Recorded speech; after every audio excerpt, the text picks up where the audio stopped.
win the Asian Cup, you know, and we were on a good track until we hit Jordan in this game, and Jordan in this game was the better team, and they deserved to win. But overall, I think we played a very good tournament. We were, until that game against Jordan, 13 games unbeaten. So overall, the entire year we played since I'm here was very successful. And yes, you know, we were disappointed after the game, which is normal. But then there's a lot of positives to take out of the tournament for every player, for every coach. And therefore I'm looking forward to restart now World Cup qualifying. 일단은 이 팀을 이끌게 되고 또 이 팀을 이끌고 있어 상당히 행복하게 생각을 하고 있고요. 뭐 저도 여러분들만큼 이번 대회 우승을 너무 하고 싶었습니다. 우승을 너무 하고 싶었고 저희 선수들과 우승을 하고 싶었는데 어쨌든 요르단과의 경기에서 저희가 패배하면서 저희가 원하는 목표를 이루지 못했다라고 생각을 하고요. 뭐 요르단을 만나기 전까지는 그래도 저희가 결과를 가져오고 또 좋은 경기 결과로 보답을 드렸는데 요르단전 분명히 준결승에서 요르단을 만났을 때는 요르단이 훨씬 더 좋은 팀이었고 요르단이 결승에 진출할 충분한 자격이 있다는 팀이라는 생각을 했고요. 뭐 13경기 동안 사실은 요르단 경기 전까지 1년 동안 제가 대표팀 감독 부임하면서 요르단 경기 전까지 13경기 무패라는 그런 또 경기 결과들도 있었는데 물론 좋은 점도 상당히 많았던 것 같습니다. 감독으로서 지금 이 시점에서 생각할 수 있는 거는 또 개개인의 선수들도 마찬가지겠지만 저희가 좋았던 점들도 있었고 긍정적인 부분들도 있기 때문에 그런 부분들을 생각하면서 앞으로 다가올 또 코앞에 다가온 월드컵 예선을 또 저희가 준비하는 게 지금으로서는 상당히 중요할 것 같습니다. 이번 대회 뭐 성공적이었다고 자평하셨고 13경기 무패도 뭐 괜찮았다고 얘기하셨지만 사실 대회에서 10골을 실점한 거는 뭐 정상적인 상황이 아니고 우리 역사의 전례를 찾기도 힘든 상황입니다. 그리고 뭐 실망은 뭐 정상적이라고 하셨지만 이런 상황이 정상적이지는 않거든요. 혹시 이런 문제가 왜 벌어졌다고 생각하시는지 수비에서 특히 이런 문제가 왜 벌어졌다고 생각하시는지? Coach, obviously, you know, you said you were disappointed, but you said at the same time we were 13 games unbeaten, and there were some success and some positiveness to take out from the last year that you were here and also during the tournament. But we have conceded 10 goals in this tournament, and conceding 10 goals, you know, it's difficult to say it was successful, and it's very difficult to find that Korea concedes 10 goals in any tournament. What could you tell us about the defensive organization, or do you still think that this tournament, especially conceding 10 goals, still could be said that it was you know, there was a lot of positives and it could have been a successful tournament? Yeah, I still think it was a successful tournament going into the Final Four. We end up with the best 4 teams in that tournament, which is a very, very difficult tournament. It's played in the Middle East. And historically, for teams from East Asia, if it's Japan, Korea, or China, or other teams, it's very, very difficult to play the Arabic nations. And that's what you saw. The Arabic nations, for them, it's home games. They're highly emotional. They're fighting from the first second on. And they have that hunger that we maybe in the last game didn't have anymore as much as they had. I think, you know, the boys did well. Obviously, we wanted to win, like all of you. Overall, it was fantastic how many fans from Korea came and supported us, how many media people came from Korea and supported us in Qatar. I think the players and everyone learned a lot from the last 4 weeks. 일단은 그래도 대회 4강에 진출을 했고 준결승까지 진출한 상황에서 뭐 실패라고 말씀드릴 수는 없을 것 같고요.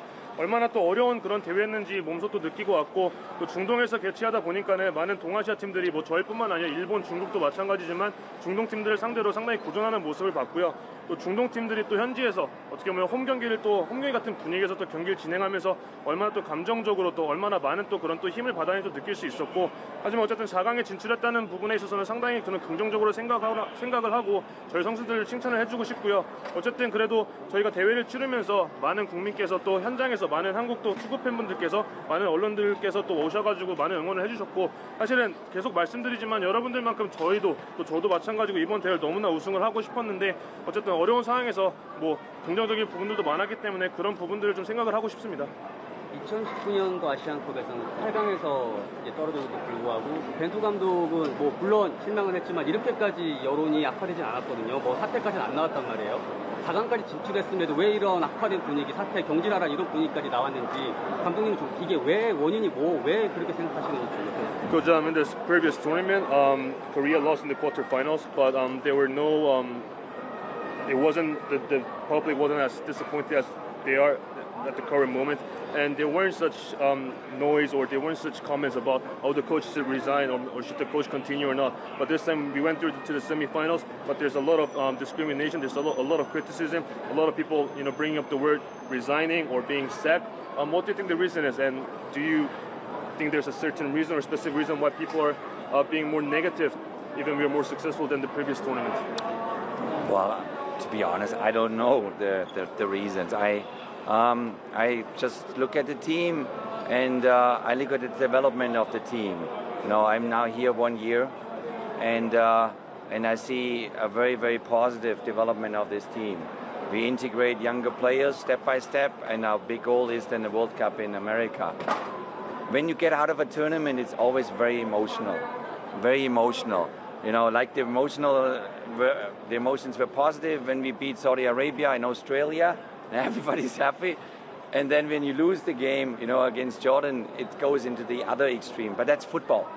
So fans will then say, it was the fault of the coach, or it was the fault of this, or the fault of that. It's normal. It's normal. As a football person, and in that since more than 40 years, you live with the up and downs. That's okay. You live with the criticism of the media or the fans. It's okay. Overall, the most important part is that you see the team is getting in the right direction, and absolutely this team is going the right direction. 정확한 이유는 잘 모르겠지만 제가 말씀드리고 싶은 부분은 지난 1년 동안의 저희의 그런 성장 과정을 좀 말씀드리고 싶고요. 이번 대회를 통해서도 저희가 또 성장하고 또 새로 발견한 부분들도 많고, 지난 1년 동안 제가 부임한 후에 어린 선수들을 조금씩 또 팀에 또 합류를 시키면서 출전 시간도 더 많이 가져가면서 앞으로 다가올 북중미 월드컵을 바라보고 있다는 말씀을 드리고 싶고요. 그리고 이런 그 감정적인 부분, 또 축구를 통해서 저희가 얻을 수 있는 희노애락은 축구의 일부라고 생각을 합니다. 사우디아라비아와의 16강전 그리고 호주와의 8강전에서는 저희가 극적인 승부를 거두면서 아마 많은 분들이 또 행복해 하셨을 거고, 많은 분들이 또 큰 기대를 하셨을 거고, 긍정적인 그런 또 언론에서도 그렇고 또 여러 그런 이야기들이 많았을 거라 생각을 하는데, 당연히 대회에서 이렇게 또 패배를 안고 또 돌아오게 되면은, 또 대회에서 탈락하게 되면은 당연히 여론이 또 뒤집힐 수밖에 없다는 생각을 하고요. 또 좀 더 부정적으로, 좀 더 어떻게 보면은 진짜 극단적인 그런 또 발언들로 나올 수밖에 없다고 생각을 하고, 저는 축구인으로서 40년 동안 축구 생활을 하면서 이런 감정 기복, 또 이런 또 축구를 통해서 행복한 그런 순간도 있지만, 또 대회에서 또 아니면 경기에서 좋지 못한 결과를 얻었을 때 또 얼마나 많은 비판을 받아야 되는지도 잘 알고 있고, 또 그런 비판을 또 감수하고 또 그런 비판도 저희가 받아들일 줄 아는 게 또 지도자고 또 축구를 하는 저희로서 또 당연히 또 받아들여야 되는 부분이라고 생각을 하고요. 하지만은 가장 중요한 거는 저희가 긍정적인 부분들, 또 성장하는 그런 과정이고, 이 팀이 저는 옳은 방향으로 성장하고 있다는 생각을 갖고 있습니다. 손흥민 선수 얘기를 좀 안 할 수가 없을 것 같은데, 감독님이 대회 전에 손흥민 선수한테 아무리 유명해도 우승컵 없으면 소용없다라는 말을 했다고 저희는 다 들었는데, 결과적으로 손흥민 선수는 그렇게 하지 못했어요. 그래서 좀 어땠는지는 손흥민 선수가 이제 경기 끝난 다음에 감독님이 본인을 다시 뽑아줄지 안 뽑아줄지 모르겠다, 이제 그런 이야기하면서 약간 대표팀을 더 안 할 수도 있다는 식으로 얘기했다고 했는데, 그 말의 진위를 어떻게 파악하셨는지랑 손흥민 선수랑 또 얘기해봤는지, 그리고 이제 3월에 감독이 만약에 지휘봉을 계속 이어간다면 손흥민 선수 뽑을 건지. 네. Coach, just want to ask you about Sonny. Obviously, you said at times that no matter how big of a player you are, if you don't have any trophies in your cabinet, then it really doesn't mean much. Like as a big player, you would need a trophy at some point in your career. But obviously, he missed out on a big chance. And also after the tournament, he spoke out in the media and said maybe, he doesn't know whether he'll be selected or not. And maybe it was a bit of a sign that maybe he wants to come, to an end of his international career. Did you speak with him, or was there any words shared with him? And also, if you are still here in March, will it be part of the team? I just texted back and forth with Sonny. Obviously, for a player like him, such an exceptional player and totally our captain and leader, it's even more emotional, to take the fact that you didn't win the title now. You don't bring it home to Korea, which he so badly wants. So I totally understand and his feelings, and said, I don't know, should I not, But there is no doubt that Sonny comes back in March. There's no doubt that Sonny is our captain, because he's fantastic. He's absolutely fantastic. He's one of the best strikers in the world, and the next goal that he can have with us is the World Cup in America. I hope maybe some trophies with his club team as well, if it's doable. But he will be definitely with us in the future time, definitely. 일단 손흥민 선수와는 지속적으로 문자를 주고받고 있고요. 뭐 손흥민 선수 지금도 저희 팀의 주장이고 저희 팀의 리더라는 말씀을 드리고 싶습니다. 또 주장이고 리더이기 전에 세계적인 축구 선수고요. 너무나 많은 것들을 갖춘 너무나 좋은 선수라는 말씀을 드리고 싶고요. 이런 리더가 특히 또 이런 세계적인 선수가 대회에서 아쉽게 또 결승에 진출하지 못하고 또 손흥민 선수만큼 또 저희도 마찬가지로 손흥민 선수만큼 아시안컵 트로피를 또 한국에 또 들고 들어오는 그런 꿈을 꿨을 텐데 아마 그러지 못한 부분에서 감정적으로 더 아마 좀 많이 힘든 그런 또 순간이지 않을까라는 생각을 하고요. 3월에도 당연히 저의 주장으로서 대표팀에 합류를 할 거고요. 그리고 뭐 다른 이제 목표를 분명히 설정을 해야겠죠. 앞으로 다가올 뭐 저희 월드컵 북중미 월드컵도 있지만 뭐 그 기간 동안 또 저희가 또 잘 준비해서 또 새로운 목표를 또 같이 써 나갔으면 좋겠고요. 더 중요한 거는 뭐 저희 대한민국 대표팀으로서 우승 트로피는 이번에 아쉽게 놓쳤지만은 또 토트넘에서 아니면 또 프로 생활을 하면서 선수 생활하는 동안 또 좋은 기회가 있으면 꼭 트로피를 들어 올리기를 응원하고 또 바랄 뿐입니다. 이 대회 끝나고 정몽규 회장님과 혹시 버추아